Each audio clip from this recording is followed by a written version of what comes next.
Hey guys, welcome back to another episode of A Minute with Drew. So, for those who don't know me, one of my favorite synth players of all time is Keith Emerson. His giant Moog modular system is really something to behold in his concerts. Like, it's just so massive, and it takes over like a quarter of the stage when it's up there. I've always wanted to just play around with one, just cause it seems honestly like you're piloting a spacecraft. All the wires and the buttons and the knobs is just so cool to me. But now I can sort of get close to that experience, cause Moog recently released their Sound Studio package. Basically, if you guys know any of the Moog synthesizers at all, you have a choice between either the Mother 32 and the DFAM, the drummer from Another Mother, or the Subharmonicon and the DFAM. And all of these synths are really amazing on their own, you should really go check them out. But together, you have a really fantastic instrument that, me personally, I even think Keith would love it. I also, like I said before, just love the aesthetic of all the wires and the knobs. It really looks like you're piloting a spacecraft, except this time in a much smaller way. I can finally play around with that in a way that fits into my tiny little studio that's literally a corner of my room.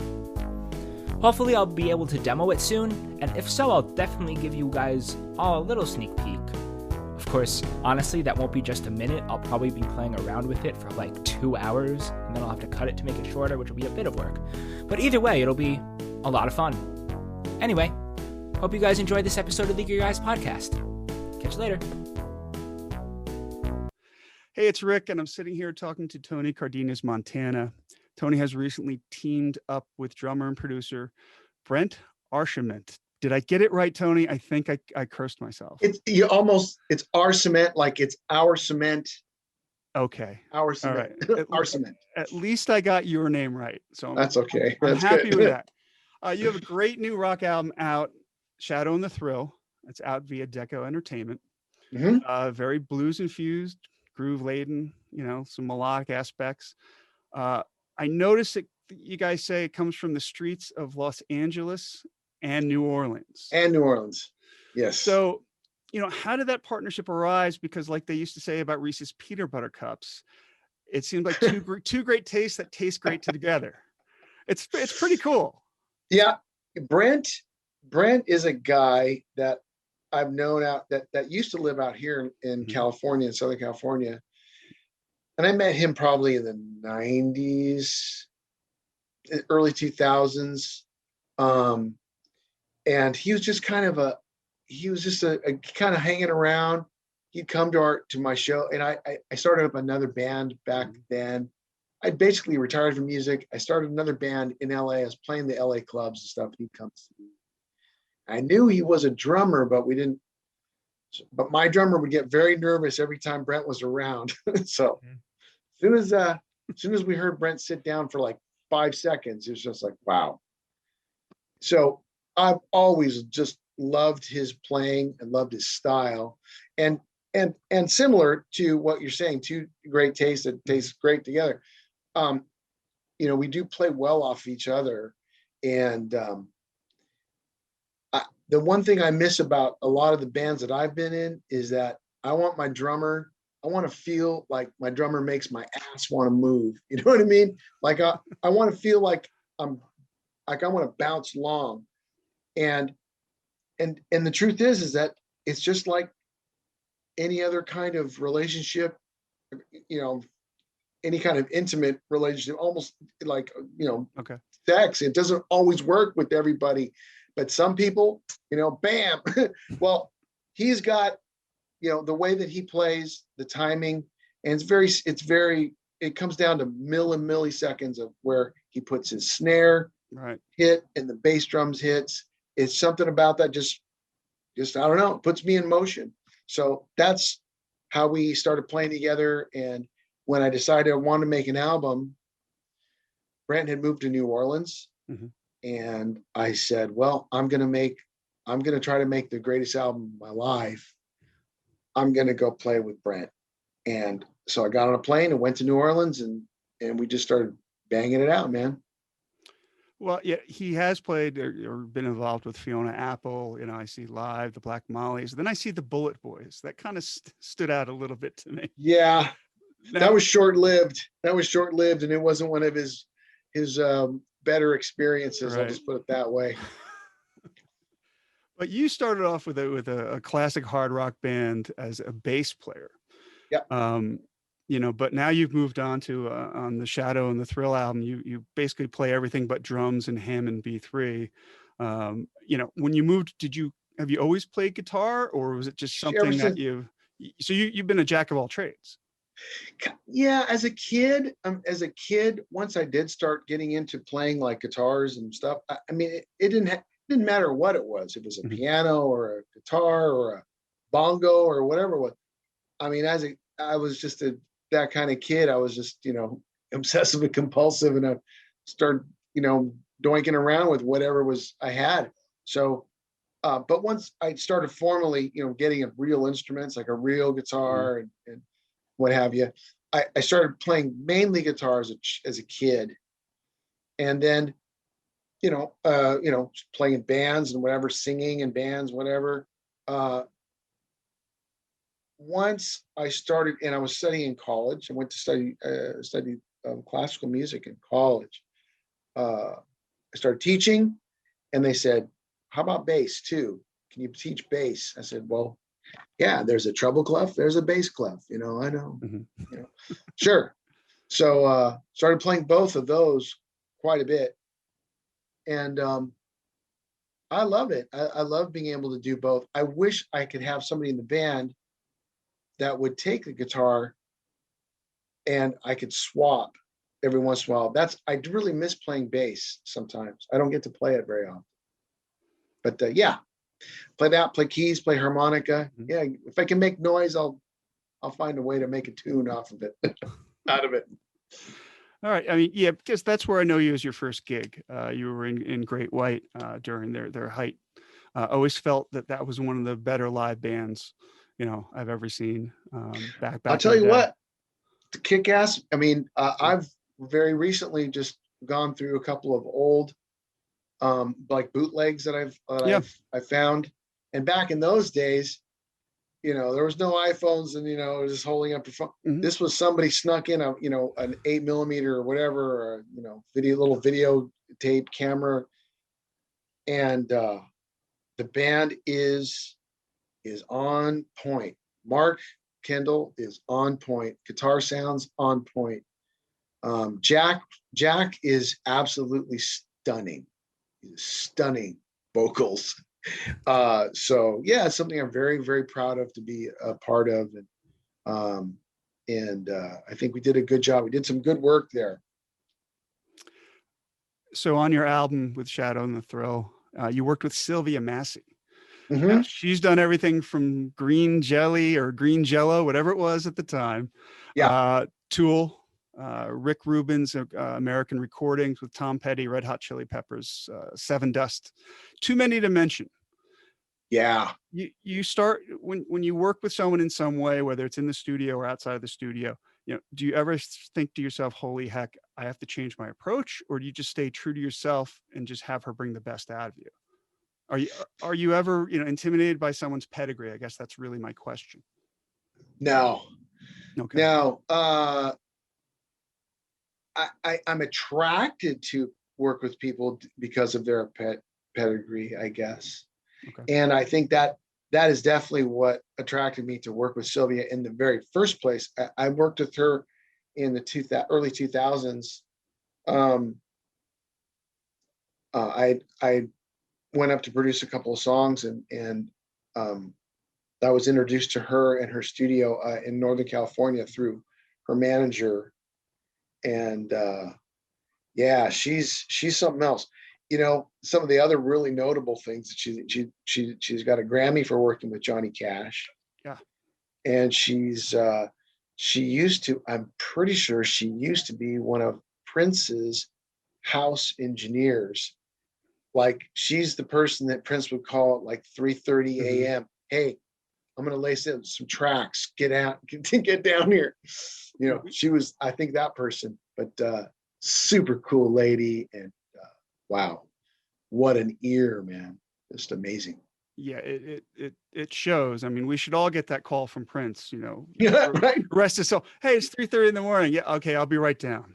I'll be right down, man. And I could play some basketball, and I understand Right. he could as well. So, when you put together a new album and you've been around, for a couple years, I mean, is there any consciousness to distance yourself from a little bit from your past, or you just make the record and how it comes out, how it comes out? This is one of those little bit of everything for everyone records, but I hear a lot of different things. Well, I appreciate that. Yes, I think my approach to this from the outset was just, Mhm.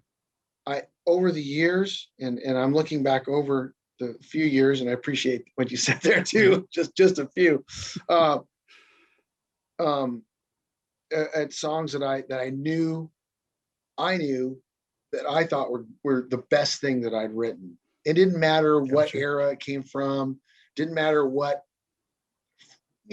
flavor, too much. To me, it was like, what's the best thing that what's the best things that I've written? And that's how I approach making the album. And, there are some songs that maybe are, maybe, I feel a little bit left of center, but, all the greatest albums that I love have that same thing, Right. Goodbye Yellow Brick Road. I mean, there's all kinds, it goes all over the place. So I just kind of decided I want to put the best songs that I have. Mhm. And stylistically, I'm not gonna, we're not gonna do a bossa nova or something on my album, but you know, um, but it's still all rock, and that's good enough, like, watermark for me. Okay, this is where we're starting from. The rest of it just kind of came out. Did you have to start from scratch, or are these things you've had over the years? Do you mix and match from your private catalog? Basically that, Okay. and there were the first round of 5 songs, 6 songs that we recorded were things that I had saved up for a while. I mean, I'm talking, some songs were very, like, from the 90s or whatever, but I always felt were good. Mhm. And then there was Crazy. I decided to do that remake, and that really was pretty fresh. I always wanted to do the song, but I never had quite the right take on it. And Right. finally, this blues shuffle thing kind of just started settling in, and so that was pretty new. That was pretty fresh when we did record it. The second round of, next 6 songs, 8 Mhm. songs, a mix, some old, some, written, a week before, and but it all turned out good. I'm so just I'm so thrilled with the whole thing. Well, my next question was, which came first, the chicken or the egg, Crazy or the album, or how did that fit in? But you answered that question. But when you cover someone's song like that, and it's a reinterpretation, you know, does that affect you in any way? Are you like, well, I want the original artist to hear this and be blown away? Or are you just like, hey, I'm going to do it Oh, I my way? do. You do. Okay. Oh yeah. I want him to hear it. I want him to hear it, and I want him to go, damn, we got it. We should do it that way. Because Oh, I'm such a fan. right. Yeah. Number one, I'm a huge fan. I Mhm. love that man's voice. CeeLo he's incredible. But and I think that if he were to hear it, he would so get it. It's so much more, it's church music, man. Yeah. You know what I mean? Yeah, that B3 swirling in the background, that's church music. He can go off, man. He would kill it. So but I think it is definitely, I don't want to use the word clever, self and aggrandizement, but uh I think it is clever, what Okay. we've done with it, you know. I I have to agree. That's the first thing I heard from you, and I went, oh. And it was in my den here on loud surround sound. And my wife goes, Nice. what are you listening to? That's not Gnarls Barkley. I said, oh, it's better. It's better. I'm an old school hard rock fan, from Humble Pie to the Oh, '80s to when it now came you're out. talking. When it came out of grunge, I felt hard rock went back more towards what it was than what it had Mhm. become in the early '90s. And now Sure. I like everyone's different styles today. So it's now I get an album and it's like it's all over. It's ballads, different mixes of styles, a cover like you guys did. So Right Tony, on. we're gonna take a short break here to let people pee, and then we'll be right back to wrap it up. Okay. Okay. Me too. See you guys. All right. Here at Novell Global, we are the industry leader in fine jewelry craftsmanship. Our handcrafted and custom designed rings, meticulously crafted from the finest precious metals, are perfect for all of your needs, whether that be for an engagement, a wedding, or for everyday fashion. All of our rings are made in America and have been since 1988.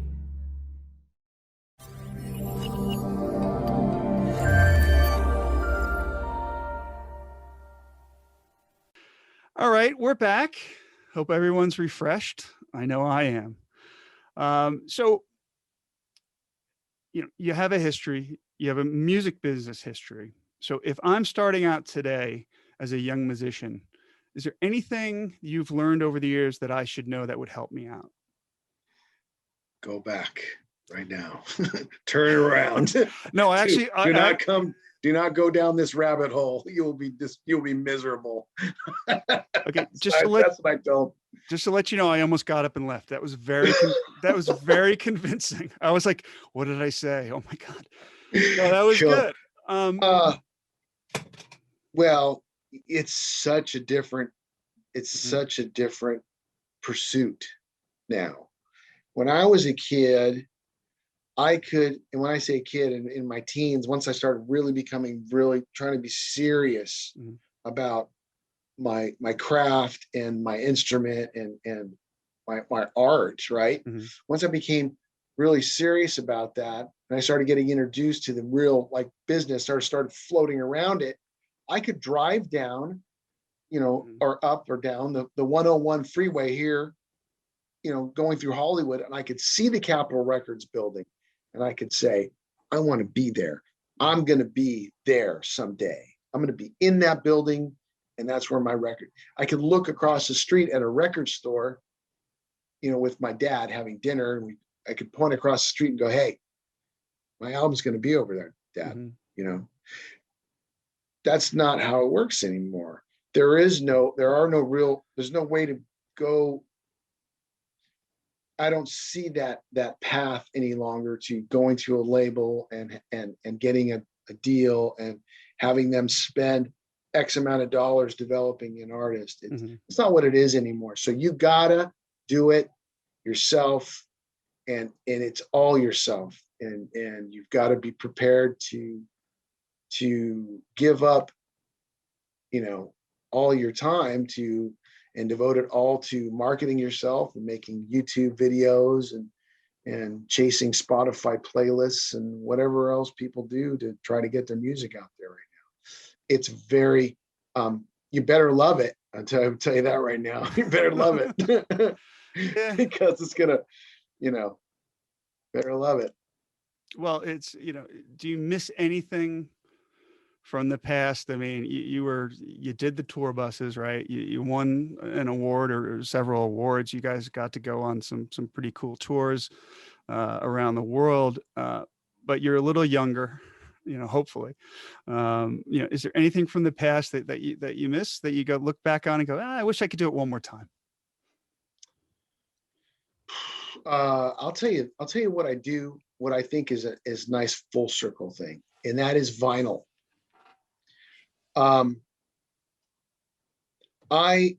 Back in those days, there's, the records come out on vinyl and CD, of course, and cassette.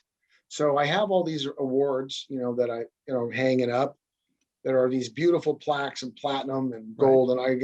And I got them in the rafters. You know what I mean? I only put out ones that are special to me, right? But they're gorgeous, right? It's like vinyl. And that went away for so long, but now vinyl is outselling all other physical and everything. And I got my own album, the Shadow and the Thrill album, on vinyl, Right. and it sounds there.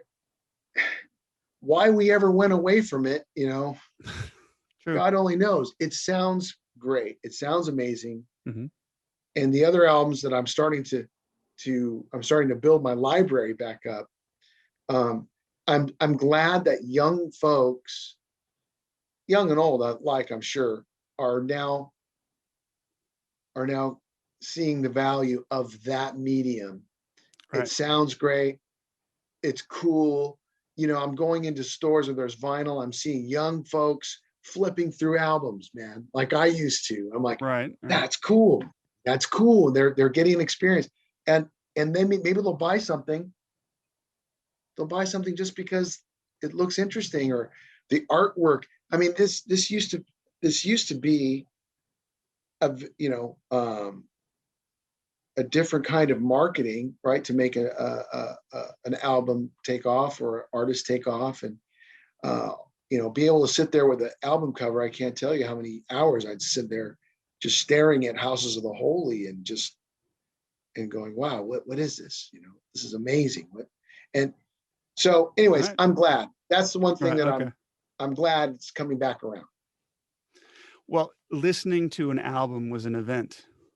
Yes. It was something you did. You after school, if you didn't have sports practice, or you didn't have band practice, or whatever it was that you were supposed to do, you didn't have to go to work. You looked at a friend or two and said, "What do you want to do?" Well, how about we drink orange soda, get it all over our lips, and listen to Kiss Alive from start to finish. And it's what Yes. we did. Now, a little later on, MTV came around, but that's what we did also. We listened to an album, or well, let's go watch MTV for an hour and a half, Right. not caring what came up next. Right. We all got away. So when you mentioned that album and staring at the album, yes, I stared at every album I owned. Right. And read it over and over and over again. It just never got old. I don't know why it didn't get old, but yeah, it's and now these days, my girl, so sweet, got me. I didn't have a turntable. And so she bought me a turntable so I could listen to my own album. I just, I'm so, whatever. I guess I would have eventually, but she pushed the issue, and now it actually got me a vinyl copy of one of my favorite albums of all time, is Pink Floyd Animals. Okay. And speaking of what you're talking about, I'm waiting for the day where maybe, I'll partake in some of this legal weed and smoke a joint and relax and listen to an album. If I had that kind of time. Unfortunately, just don't seem to have this kind of time anymore. But I'll send you one of those purple lights too. Right, the lava lamp. Yeah, the lava lamp. Remember you used to go to Spencer's. The black light. And the black light, you got the furry posters of the Cobra or something, and Sure. It enhanced the whole experience. Get the Led Zeppelin, the guy holding the lamp, and the hill. Yeah, right. So we're obviously in the age of COVID-19. Did you have things lined up? Did it affect you quite a bit? It destroyed my life, for Christ's sake. I mean, are you waiting on deck for 2022 for more events, or are you guys playing it by ear? We are starting. I've got my first show, like real live show, on the 10th. Oh, great. So where are you playing? In Anaheim, California, at the Highway 39 Event Center. Okay. And I can't wait. It's been a while, and our friends and fans are lining up, and the tickets are sold, and I think it's sold out already. Which doesn't mean a lot these days because it's decreased capacity, but it's still it'll be nice. I can't I've done some rehearsing and some during this time, and just the opportunity to plug in my guitar and play loudly is wow. Right. So I can't wait, man. It's gonna be good. All right. Yeah, I know. I miss. I'm a big M3 festival guy. Oh, right on. I love going there. I saw Jack Russell play there. I had some really good times. I got to stay in the right hotel, which every band and their roadies stayed at. So The long one with the long yeah, hallways. You know what I'm talking yeah. about? Oh yeah. Yes. I didn't even plan it that way. That was pretty wild. To just whoever was playing and what band was there. They were. I have a It good was a lot story. of fun. I was staying there as well. Okay. I stayed a day after. Mhm. I think I missed my plane or something. I'd stay long. And so I stay over to the next day and I get to see Leonard Skinner on Oh the yeah. country, Right. rock or Southern Rock Sunday or whatever it was. And they were just amazing. And I've met Ricky Medlock several times in the Mhm. past, and so I'm standing outside waiting for a taxi or something to get me to the airport. Out comes Mr. Van Zant Mhm. and Ricky Medlock, and they're like, they saw me, whatever, struggling. They, hey man, why don't you take a ride with us to the airport? You go in the airport? I'm like, yeah, I want to take a ride to the airport with the guys that live here. That sounds cool. All right, Yeah. I'm down. Let's go, bro. Yeah, it was super cool. That's a great place to mingle, and everybody's there, right? Everybody's there. Yeah, everyone. I got there, but it was totally by accident, and it's that. But those are the best experiences. Like you just Sure. said, you're standing outside trying to figure out how you get to the airport, and then Leonard Skinner says, "Oh, just come on in." Yeah. Bunch of good old boys. Yeah. So And that's fat Cadillac Escalades yeah, pull up. I'm like, oh, good. I'm with you guys now. yeah. That that's kind of how I became friends with a ton of people in the music industry, guys from your original genre, hard rock genre, to some new guys today. It's all just by accident with me. And then like, I'm like a fungus. You can't get rid of me. So, maybe there's this cream or a salve or a powder, but we'll see. So to wrap things up, this is Gear Guys podcast. So what are you playing these days? What do you want to talk about as far as gear goes?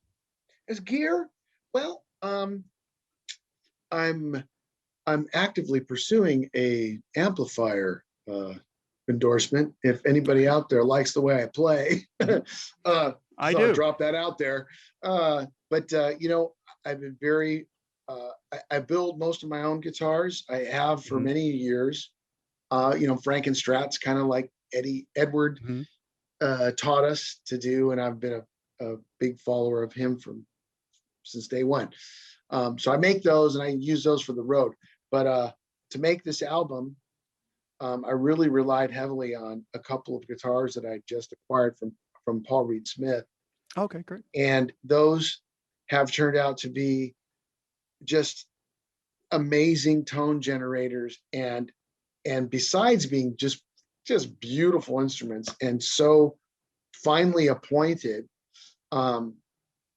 they just sound great and play great. And so that's a relationship I'm working on. And Okay. they built me a guitar just recently, which, I mean, I just don't even feel worthy. That's how beautiful and great it sounds. So Well, so if time if for another one. if I can say so, I love your playing, and I Oh, definitely thanks, man. I definitely think you're worthy, and I'll send some letters over if Dig I it. have to. Right on. All right. That's what we Well, need. Tony, thanks so much. I've enjoyed it. I always Thank you. enjoy. I'm blushing now. Look at me. I'm blushing. Oh man, me So too. so I'll take that, and we'll sign off here. I do appreciate your time, and I'll definitely talk to you soon. Okay. All right, bud. Take care, man. Ladies and gentlemen, it's time for Ricky's Picks. Doo-doo-doo-doo-doo. Hey, it's me once again with the latest edition of Ricky's Picks. I scour Spotify for the most underappreciated, unsigned, or unknown bands throughout the world. Today, we're going to be called me One Take Rick. I'm late to get to the airport where I have to have a flight, and there are no more flights after me. So here we go, warts and all, folks. Ricky's Picks for this month start off with Black Paisley. I said think about a slick, slightly heavy, very melodic bluesy number that represents ZZ Top meets Robert Palmer. The song Without You has refined vocals and a dynamic blues rock guitar blend. Up next, we have Blackwater Conspiracy. Their song All Wired Wrong is country tinged with a big riff, but yet at the same time it's laid back. You gotta love the chorus. Third on my list, almost batting cleanup, but making sure she gets in the first inning, is Allie Handel. Shut your mouth and do something. There's a lot of attitude, a lot of wisdom. There is sweet guitar chops on this one. Very clever, but to the point lyrics. I want to mop the floor after I read this one. Batting cleanup. Here we go. The kid who's leading the new wave of classic rock brigade. He's keeping rock alive indeed. His name is Griffin Tucker. His song is Lead Me. Good singer, great guitar player. This kid has done more before graduating high school than most people will ever do. I feel like such an underachiever. Coming up next is the Bison Family. I call them the Bryson family every time, but I got to think about the big cow. Hope and Pray. You just gotta love the bass line in this one. Take a listen, and I want you to prove me wrong. Well, here's my honorable mention for this month. The Bluefields, Blowin' Sunshine. I said this only gets a mention for featuring the guy that he wanted to love you, period. But he was also told to keep his hands to himself. He's the mighty Dan Baird. You'll remember Dan as the brains behind the Georgia Satellites. He's still around, still kicking. This has a great groove. It smolders. Up next, the Heavy Hours. A couple of the bands I've mentioned, first two especially, are UK bands with an American sound. The Heavy Hours come from Cincinnati, and their song Desperate Days starts off, they kind of sound from the UK, so it's switched. This song represents the light of sun that comes after the storm, the reward that comes after hard times. It's an uplifting message. Keylock, Shine on Me. Well, you got to take me to the church with this treasure trove of golden 70s sounds and good times. Break out the tambourine, break out the cowbell. One of my favorites is Michael Grant, his song Red Light Run. The sucker chugs along like the very best pop rock out there. It's about life on the streets, but it seems romantic when it's set to a good beat. Sweet Child of Mine with Lou Reed's Walk on the Wild Side lyrics. They would say on American Bandstand, the lyrics got me down, Dick, but I could dance to it. A favorite of mine also, Walt Lafty, Way Back Home. You got to just gather around the campfire, get the s'mores recipes out, tell mom you love her, and you're going to be home late. Very smooth vocals from the former Silvertide guy from Philadelphia. It fits in well with the California AM Gold sound. I put this one after Afternoon Delight on my playlist. Sky Factor's 1,000 Sounds is up next. I felt I had to bring the tempo back up after the last song, and this was our featured artist from last month, Sky Factor. Are you having a bad day? Just open the windows and clap along. Bringing this to an end is the Mylar's Satellite Girls. Jersey Guys. New wave keyboard intro comes in, and it's combined with that Don't Bore Us, Get to the Chorus approach of Tom Petty, or maybe even Butch Walker's Marvelous 3. There's no meandering in this gem. That's it for now. This is all I got. I hope you liked it. If you want to be featured for Ricky's Picks, email me at rick@gearguyspodcast.com. Talk to you soon. Be well.